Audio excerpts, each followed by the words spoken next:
Ito po yung summary na nilabas ng IBP.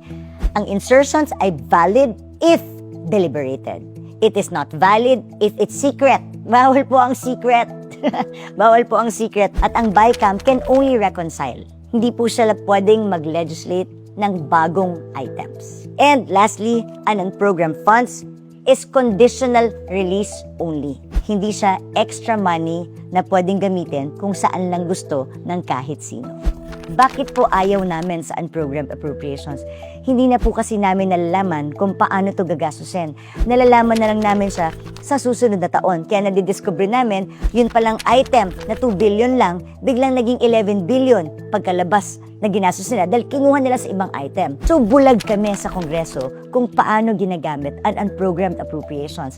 Katulad nito, hindi namin alam na marami palang napunta sa flood control dito sa mga unprogrammed appropriations. Kaya itong budget deliberations na to, sisiguraduhin po namin pagbalik sa Kongreso na talagang dapat wala ng unprogrammed appropriations. Kung sakasakaling meron man, pang calamity lamang. Kasi dun lang naman ang hindi napipredict na gastos. Pag may nangyaring kalamidad at kailangan ng pera, may intindihan natin kung bakit kailangan ng unprogrammed kasi hindi mo naman kayang programahan kung kailan ang calamity dadating. Samahan niyo po kaming bulabugin ang House at Senate na tanggalin na ang unprogrammed appropriations at yung earmarked revenues. Kailangan magkaroon tayo ng makatotohanang sistema at proseso kung paano ito gagamitin para naman talagang mapunta sa programa na karapat-dapat tulad ng mga health programs, ng ating mga scholarship programs, livelihood programs, at pati na rin yung free wifi ng ating bansa.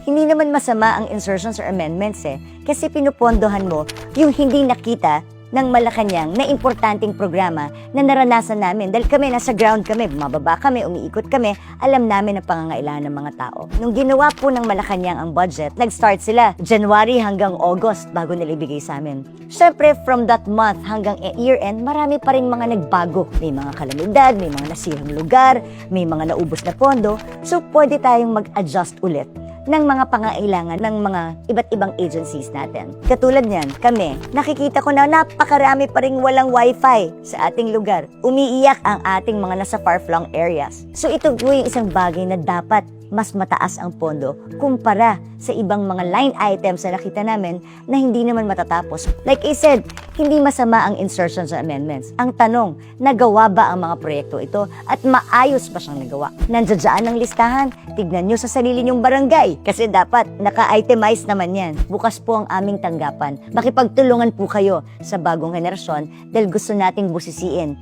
itong 2026 budget para maging makatotohanang people's budget ang 2026. Maraming salamat po at sama-sama po natin gawin ito para sa mga bagong henerasyon ng ating bansa.